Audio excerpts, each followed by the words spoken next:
Have you ever noticed how exhausting it is to explain yourself? To translate every feeling into logic, every boundary into an apology, every choice into a performance designed for approval? There's a particular kind of fatigue that comes from living your life as a constant defense. You wake up already building arguments for who you are. You rehearse conversations that haven't happened yet. You justify your existence before anyone even questions it. And somewhere beneath all that noise, something inside you is waiting to stop performing, waiting to simply be. Jung understood this moment as one of the most sacred transformations in human development. He called it individuation, the process by which you stop being a mirror for other people's expectations and begin to live from the center of your own truth. Until that shift occurs, you remain a prisoner of the external gaze. Your worth is negotiated daily. Your reality needs permission to exist.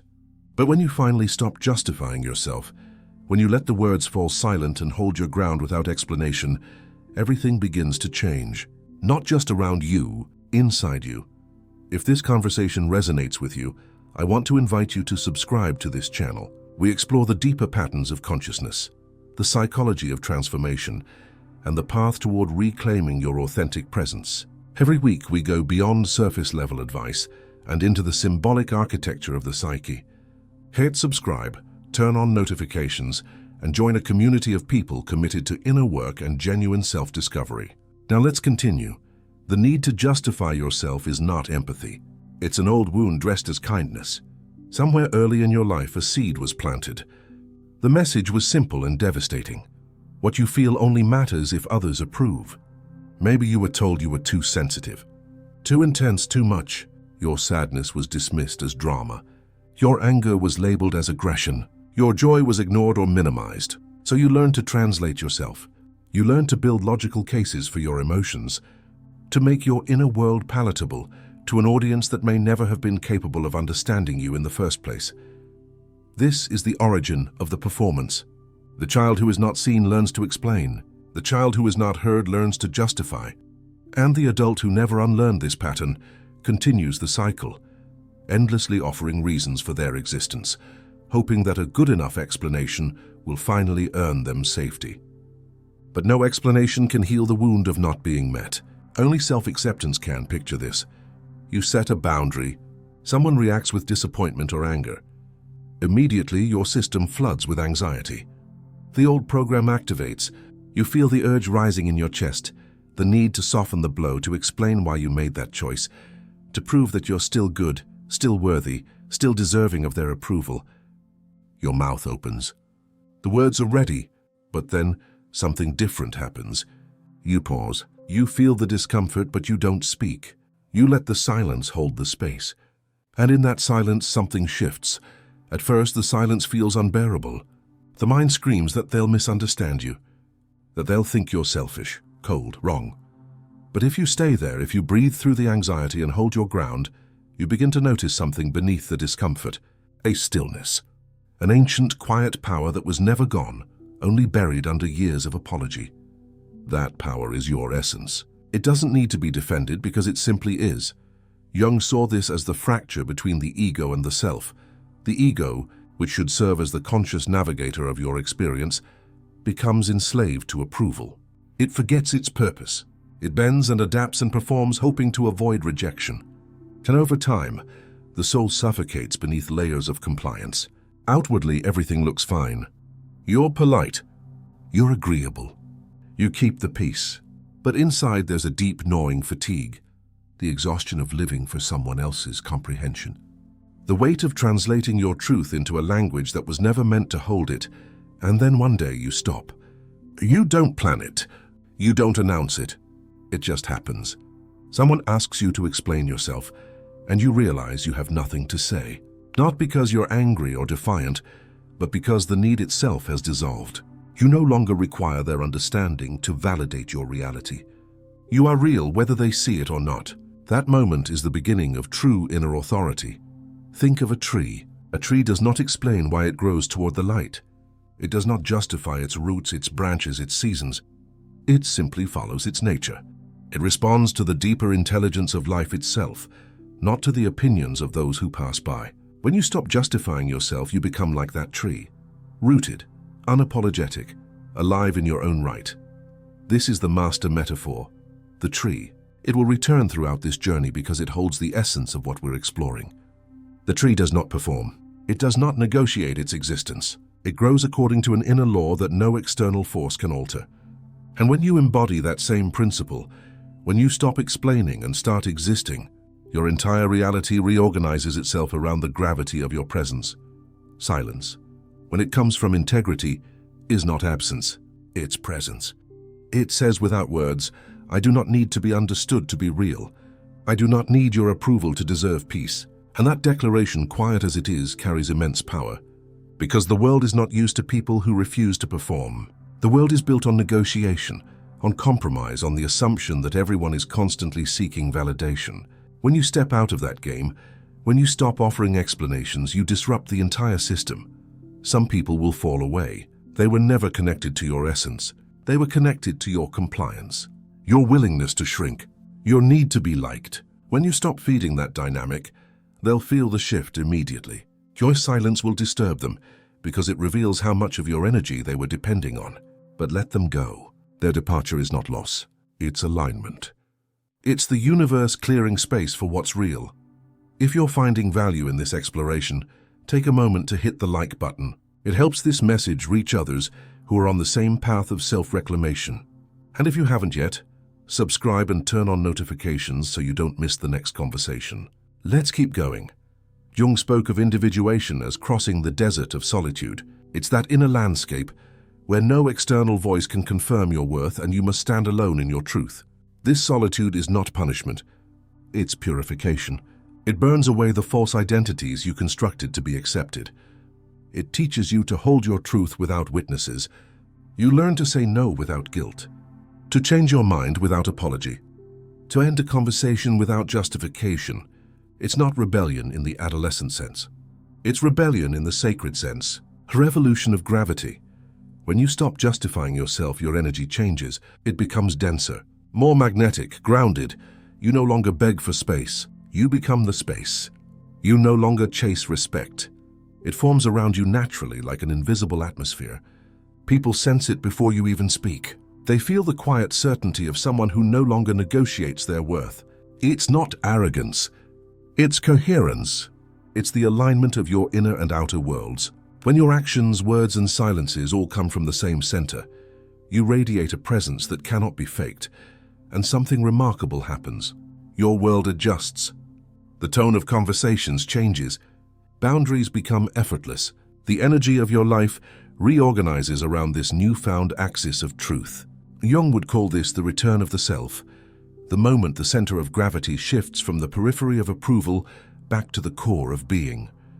You stop reacting and start emanating. You stop performing and start existing. You realize that authenticity is not loud. It's grounded. It doesn't need to convince anyone. It simply is.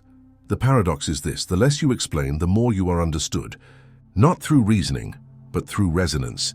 People can feel integrity. They might not articulate it, but they sense when someone is aligned. When presence has replaced performance, your silence starts to echo louder than your words ever could. You speak less, but every word carries the density of truth. Communication stops being persuasion and becomes revelation. Let's return to the tree. Imagine it in winter. Bare branches, no leaves.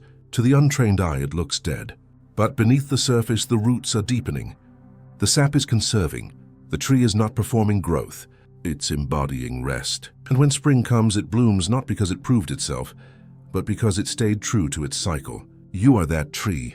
Your silence is not death. It's depth. Your refusal to explain is not withdrawal.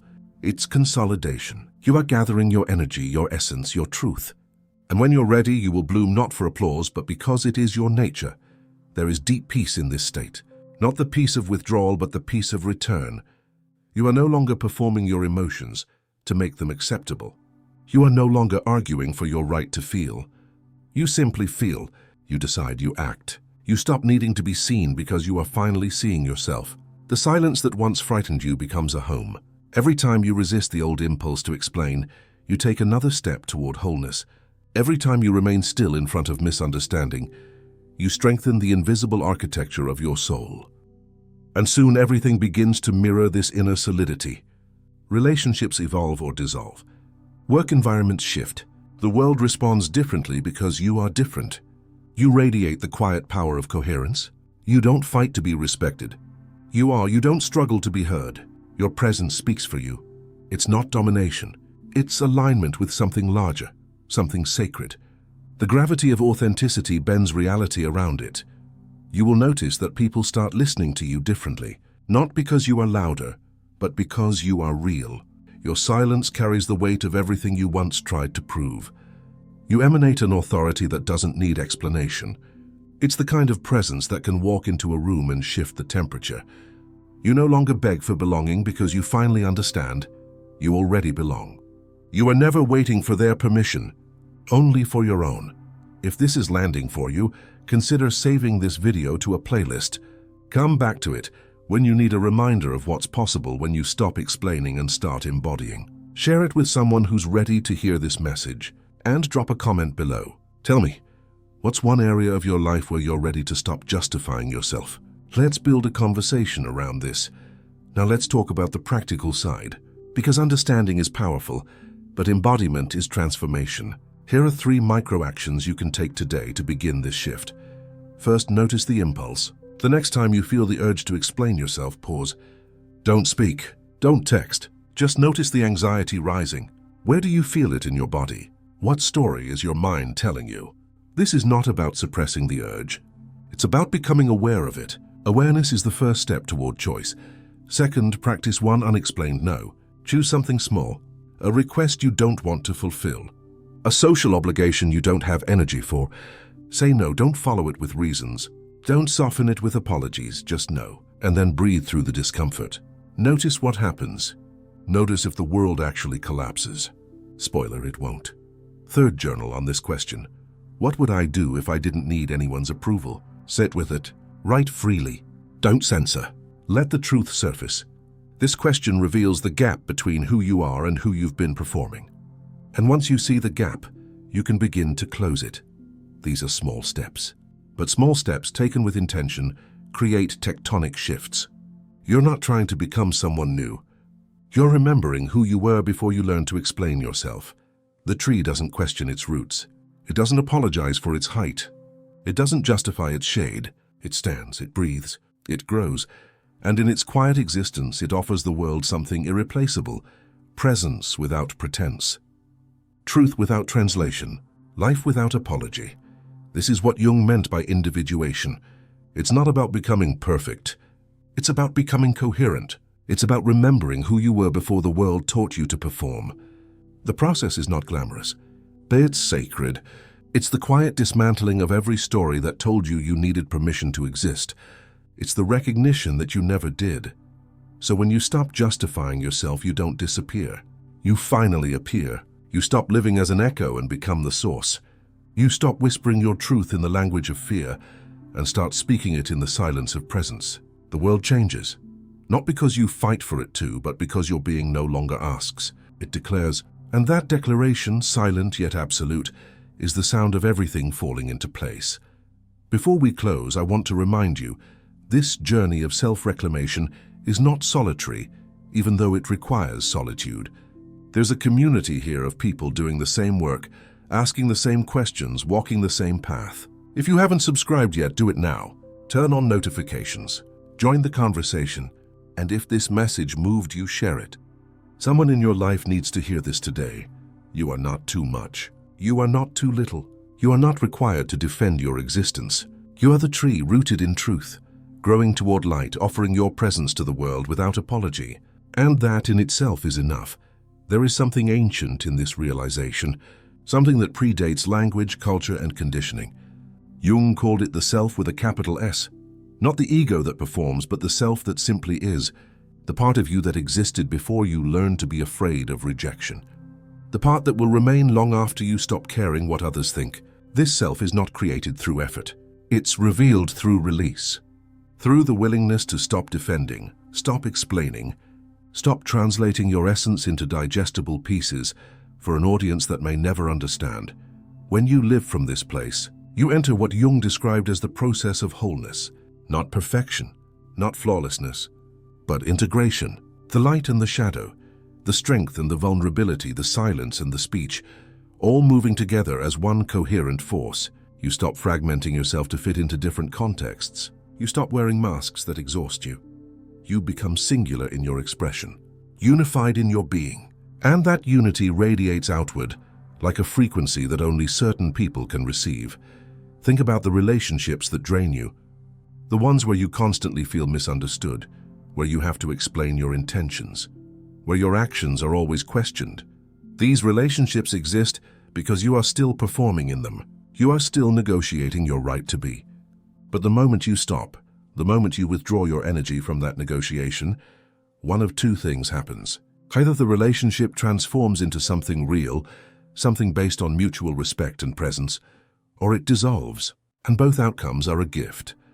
Because what you're really doing when you stop justifying yourself is setting a new standard for how you allow yourself to be treated. You're drawing a line in the sand. You're saying, I will no longer participate in dynamics that require me to prove my worth. I will no longer engage with people who need me to be smaller so they can feel bigger. I will no longer explain my no, my yes, my silence, or my speech. I will simply be. And if that's too much for you, then we were never meant to be in each other's lives in this way. This is not coldness. It's clarity. There's a difference between being closed off and being boundaried. Closed off is fear. Boundaried is wisdom. When you're boundaried, you're still open, still available for genuine connection, but you're no longer available for manipulation, for guilt, for the endless cycle of performance and approval. You become like water, soft enough to nourish, but strong enough to carve canyons through stone. Let's talk about the shadow side of this transformation. Because every psychological shift has a shadow, and it's important to acknowledge it. When you first stop explaining yourself, there can be a temptation to swing too far in the opposite direction, to become rigid, defensive, to use your silence as a weapon rather than a sanctuary. This is the ego trying to reclaim control through another strategy. It's important to notice this, because true inner authority is not defensive. It doesn't need to prove itself through harshness. It's firm, but it's also fluid. It holds space without collapsing, but it also bends without breaking. The key is to check your intention. Are you withholding explanation because you're grounded in your truth or because you're trying to punish someone? Are you setting a boundary because it serves your integrity or because you want to assert dominance? These are subtle but crucial distinctions. The former is individuation. The latter is egoic reaction. And the difference lies not in the action itself, but in the energy behind it. Jung also spoke about synchronicity, the meaningful coincidences that occur when you align with your deeper self. When you stop justifying yourself and start living from your center, you will notice synchronicities increasing. Opportunities will appear. The right people will show up. Doors will open in ways that logic cannot explain. This is not magic. It's alignment. When your internal world is coherent, the external world responds in kind. You stop forcing outcomes and start attracting resonance. You stop chasing and start magnetizing. You become a living invitation for what is truly meant for you. And here's something else that happens. Your voice changes, not the sound of it, but the quality. When you speak, people listen differently, because your words are no longer laced with the anxiety of approval. They're not coated in the need to convince. They emerge from a deeper place, a place of knowing, and that knowing carries weight. You could say the same sentence you've said 100 times before, but now it lands differently. Now it penetrates, because it's no longer a performance. It's a transmission. This is the alchemical transformation Jung spoke of, the process of turning lead into gold. The lead is the conditioned self, heavy with expectation and fear. The gold is the authentic self, radiant and unencumbered. And the fire that enables this transformation is the willingness to sit in discomfort without explaining it away, to feel the anxiety of being misunderstood and not rush to correct it, to allow others their perceptions without needing to control them. This fire burns away everything false until only what is real remains. Your nervous system will adjust. Right now, silence might feel like danger, because your body has been conditioned to believe that approval equals safety. But as you practice holding your ground, as you breathe through the discomfort and notice that you are still here, still whole, still alive, your nervous system begins to recalibrate. Silence becomes safety. Presence becomes power. You rewire the ancient circuitry, that told you performance was survival.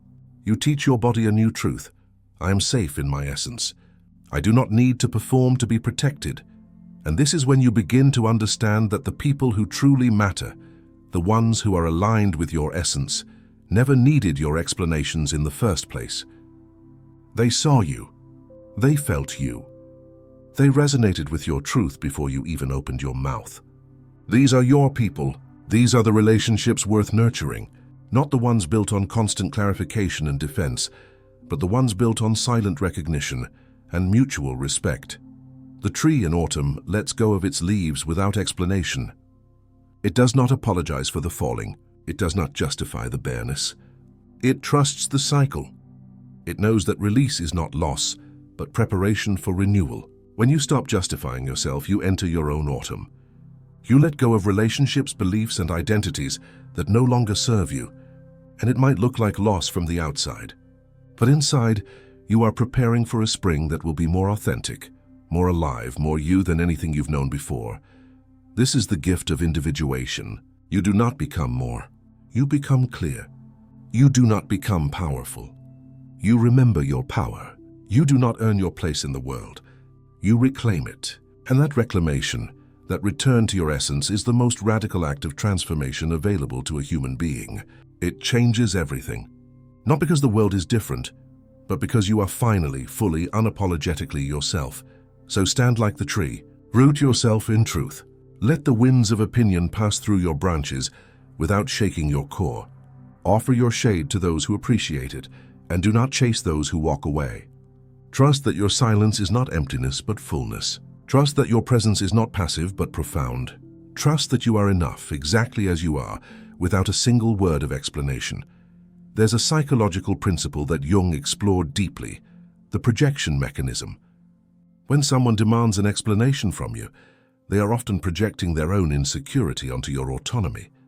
They need you to justify yourself because your freedom threatens their cage. They need you to explain because your clarity exposes their confusion.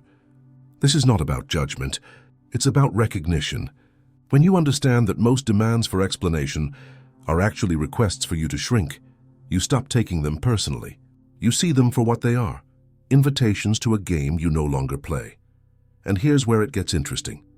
The people who are most disturbed by your refusal to explain are often the ones who have the most to gain from your compliance. Think about it. Who in your life becomes uncomfortable when you set a boundary? Who gets defensive when you say no without elaborating? Who needs constant reassurance that you're still the person they've always known? These reactions are data points. They show you exactly where you've been performing, exactly where you've been contorting yourself to maintain a relationship that was never truly reciprocal. This doesn't mean you become cold or dismissive. It means you become discerning. You learn to recognize the difference between someone genuinely trying to understand you and someone trying to control you through understanding. The former will respect your silence. The latter will weaponize it. And once you see this pattern, you cannot unsee it. Your clarity becomes protection. Your discernment becomes power. Jung spoke of the collective unconscious, the shared reservoir of human experience that connects us all. But he also emphasized the importance of individual consciousness. The journey toward individuation is, in many ways, a journey away from the collective demands and toward personal truth. When you stop justifying yourself, you are stepping out of the collective agreement that says your worth is determined by consensus. You are choosing individual consciousness over collective approval. And this choice, this sacred rebellion, is what separates those who live their lives from those who perform them. Let's go deeper into the body's wisdom. Your nervous system knows the difference between authentic connection and performative engagement. When you're explaining yourself out of fear, your body contracts. Your breath becomes shallow. Your shoulders tighten. Your stomach clenches. These are not just physical sensations. They are messages from your deeper self, telling you that you are betraying your truth. But when you hold your silence from a place of integrity, even if there's initial discomfort, there's also a sense of expansion, a feeling of rightness. Your body recognizes that you are honoring yourself. And over time, this recognition becomes a compass, guiding you toward relationships and situations that allow you to be fully present without explanation. Consider the concept of energy sovereignty. Every time you explain yourself unnecessarily, You leak energy. You pour your life force into the task of making others comfortable with your choices. And where does that energy go? It dissipates into the void of their expectations. It feeds their need for control. It reinforces the dynamic where your peace depends on their understanding. But when you reclaim that energy, when you hold it within yourself, something remarkable happens. You become more vibrant, more magnetic, more alive.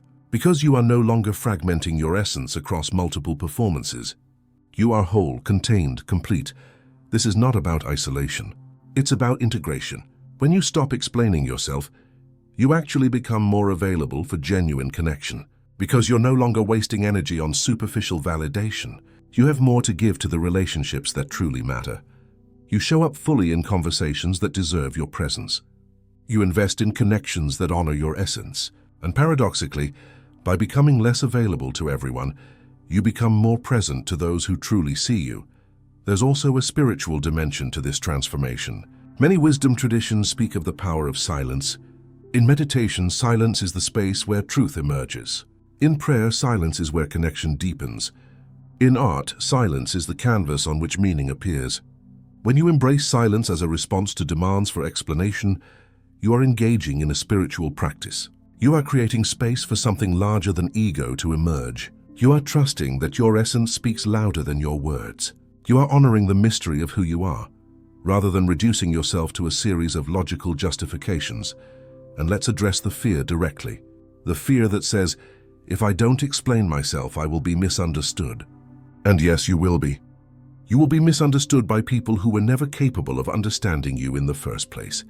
But you will also be deeply seen by those who recognize truth without translation. You will be met by people who don't need your explanations because they resonate with your energy. You will attract relationships built on essence rather than performance. And this trade-off, trading the approval of many for the genuine connection of few, is the most worthwhile exchange you will ever make. Jung called this the process of becoming who you truly are. Not who you were told to be, not who you performed yourself into being, but who you are beneath all the layers of conditioning, approval-seeking, and self-betrayal. And this process requires courage. It requires the willingness to disappoint people, to be misunderstood, to stand alone in your truth, while the world demands you explain yourself back into acceptability. But on the other side of that courage is freedom, real freedom. Not the freedom to do whatever you want, but the freedom to be whoever you are without apology, without justification, without the exhausting performance of making yourself digestible to those who were never meant to taste your truth. So here's the final invitation. The next time you feel the urge to explain yourself, pause. Feel the discomfort, notice the anxiety, and then ask yourself, am I explaining because this person genuinely wants to understand, or am I explaining because I'm afraid of their judgment? If it's the former, speak. If it's the latter, breathe. Hold your silence like you would hold a sacred object. Let it be uncomfortable. Let them be confused. Let the space remain unfilled, because in that space, in that beautiful, terrifying silence, you are reclaiming yourself. You are choosing presence over performance. You are choosing truth over approval. You are choosing to finally, fully, unapologetically exist.